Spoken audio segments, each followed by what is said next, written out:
दोस्तों अभी पवन सिंह का एक लाइव वीडियो काफ़ी तेज़ी से वायरल हो रहा है, जिसे आप भी देखिए थोड़ा।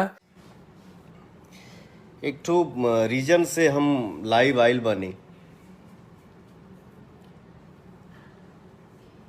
रीजन ये है कि देखिए क्या है, जो गलत है सो गलत है।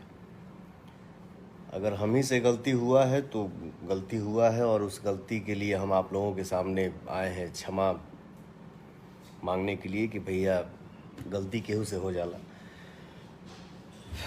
क्या है कि हर चीज़ को आदमी देख सुन नहीं पाता है, और इसी बीच में कुछ कहा कि बहुत ऊंच नीच देख के सुन के रिश्तेदारी भी निभावे के पड़ेला। भाई क्या करिएगा, रिलेशन भी मेंटेन करके रखे के पड़ेला, केहू नाराज मत होके।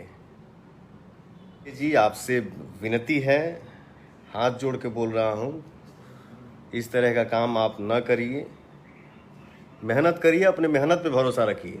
आप मेहनत करेंगे, अपने माता पिता का सेवा करेंगे तो भगवान आपको ज़रूर फल देंगे। आप ज़रूर एक दिन स्टार। दोस्तों अभी ये जो वीडियो वायरल हो रहा है उसे पवन सिंह के आसनसोल लोकसभा सीट छोड़ने से जोड़कर दिखाया जा रहा है। दरअसल भोजपुरी स्टार पवन सिंह को बीजेपी ने पश्चिम बंगाल की आसनसोल से लोकसभा चुनाव लड़ाने की घोषणा की, जिसके बाद पवन सिंह और उनके समर्थकों ने जमकर उत्साह दिखाया। लेकिन कुछ देर बाद पवन सिंह ने आसनसोल से चुनाव नहीं लड़ने का फैसला ट्वीट के जरिए बताया, जिसके बाद से ये वीडियो काफी तेजी से सोशल मीडिया पर वायरल हो रहा है। ऐसे में दोस्तों पवन सिंह को लेकर आपकी राय क्या है, हमें कमेंट करके जरूर बताइए।